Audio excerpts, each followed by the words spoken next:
The day Sophia walked into Adrian Cole's glass-walled office, she had no idea her entire world was about to crack. She stood quietly, hands trembling around the small envelope she had carried for 2 days, rehearsing every word she planned to say. But before she even opened her mouth, Adrian, one of the youngest CEOs in the city, admired for his discipline and intimidating precision, looked up just long enough to say something that froze her breath. "I'm not looking for someone whose life is changing in ways I can't manage." The words were calm, polished, and delivered with the confidence of a man used to controlling every detail around him. But to Sophia they landed like a quiet storm. He didn't raise his voice. He didn't argue. He simply stated it as though she were a minor inconvenience, something unexpected, something he didn't have time for. Sophia felt her heartbeat thud loudly in her ears. She had expected confusion, maybe shock, maybe even a moment of concern. But not this dismissal. Not this moment where he couldn't even see the fear behind her eyes. She swallowed hard, fighting the sting rising in her chest, and tried to speak, but the words tangled against her ribs. Adrian had already returned to his documents, perfectly composed, unaware that the future she had imagined for both of them had just collapsed with a single sentence. The envelope slipped slightly in her hand. Inside it was the truth she had hoped would bring them closer. Instead, she realized she was standing alone on the edge of a life she never planned to face without him. She whispered one soft word, "All right," and turned away before he could see the first tear fall. Sophia didn't remember much of the walk out of the building. One moment she was in Adrian's office, holding on to hope with shaking fingers, and the next she was outside in the cool air, breathing like someone who had just outrun a fire. Her legs moved on instinct, carrying her through crowds that blurred into shapes. Every step widened the distance between her and the life she thought she had. By the time she reached her small apartment, the numbness had worn off. The reality hit her hard enough that her knees nearly gave out. She closed the door behind her, leaned her forehead against it, and let the silence swallow her. The envelope was still in her hand. She pressed it to her chest as if it could remind her she wasn't completely breaking apart. When she finally sat on the edge of her bed, she let herself open it again. The print was faint but clear, the shape tiny and unmistakable. She traced the outline with her thumb, feeling both wonder and fear wash over her. She had imagined showing him this, imagined a different reaction, imagined support instead of distance. Now she felt foolish for ever believing she mattered enough to him. Night came slowly, and she packed with the same quiet desperation of someone preparing for a storm. A small suitcase, a jacket, a few essentials. She didn't know where she would go, only that she couldn't stay in a place where every corner reminded her of him. She kept breathing through the ache in her chest, telling herself that leaving wasn't weakness. It was survival. Before dawn, she locked the door behind her and walked toward the bus station, a single decision pushing her forward. She wouldn't beg to be seen. She wouldn't wait to be valued. If she had to build a future alone, then she would do it far from the shadow of the man who didn't look up long enough to understand what he was losing. Sophia learned quickly that life didn't pause just because her heart had shattered. 3 months after leaving the city, her world had become a careful balance of long work shifts, quiet evenings, and the steady rhythm of 2 tiny heartbeats growing inside her.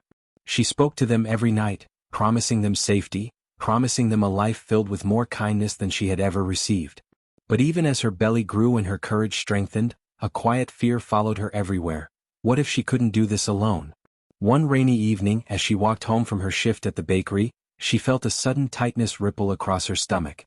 She stopped under a street lamp, pressing a hand to her side, breathing slowly until the discomfort eased.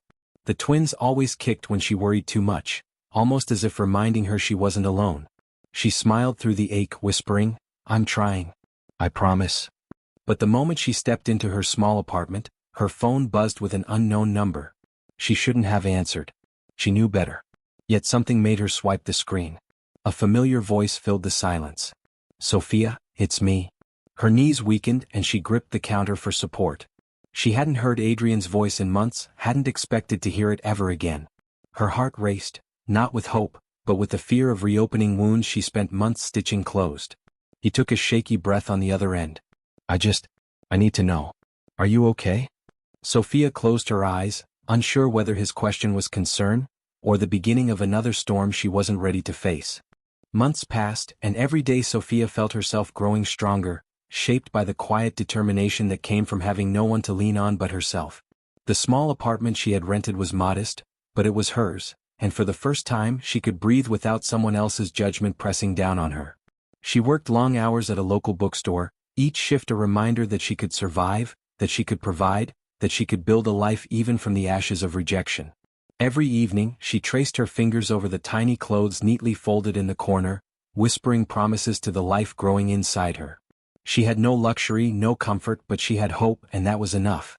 On quiet nights, she imagined the future, her dreams once so entangled with Adrian now completely her own. She pictured a home filled with laughter, mornings unhurried and nights peaceful and warm, carried by her courage and unwavering love. Then, one rainy afternoon as Sophia walked back from the market, she felt a sudden jolt of reality, an unexpected strength in the tiny heartbeat inside her, echoing with determination, demanding she keep going, that she must rise above the pain. And in that moment she realized, the rejection that had once crushed her had instead given birth to resilience, and nothing, not even the memory of Adrian, could shake the woman she was becoming. The day Sophia went into labor, the world outside seemed to blur into shadows, leaving only the bright, steady light of the hospital room. Her breaths came in sharp, determined waves, each one a testament to the months she had fought through alone. The nurses moved around her with calm efficiency, but it was her own heartbeat, fierce and unyielding, that carried her through the pain. When the first cry of her baby pierced the air, Sophia's knees trembled and tears blurred her vision. A second cry followed, smaller but just as full of life, and she realized she was holding not one, but two tiny miracles against her chest. In that instant, the loneliness of the past years vanished, replaced by a warmth so deep it threatened to overflow. She whispered promises she had never dared to speak aloud. I will protect you. I will love you.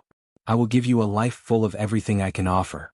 And as she looked down at the two fragile lives in her arms, Sophia understood that rejection had been nothing compared to the boundless strength she now carried. Her world had shifted not because of anyone else, but because she had never given up on herself. The future was hers, and theirs, and it sparkled with the first light of hope she had ever truly known. Years later, Adrian Cole walked into a quiet cafe to escape the chaos of boardrooms and deals, unaware that the life he once dismissed had quietly flourished without him. Across the room, Sophia moved with effortless grace, her eyes bright, her hands gentle as they guided her children through the small, sunlit space. Twins, full of energy and laughter, their blue eyes reflecting a joy Adrian had never offered. For the first time he felt the weight of his past words, the sting of a rejection he thought inconsequential. The envelope he had ignored, the life he had turned away from, it all rushed back in a single, shattering moment. Sophia looked up, and though recognition sparked in her gaze, there was no bitterness, only calm strength, the kind that comes from surviving and thriving against all odds. Adrian froze, realizing that the woman he once dismissed had built a world he could never reclaim. The love, the resilience, the unbreakable bond between mother and children, none of it was his to command. In that instant he understood that true power isn't measured in wealth or influence, but in the courage to rise, to nurture, and to create a life that rejection cannot touch. Sophia had won, not through vengeance but through life itself, radiant, unstoppable and free.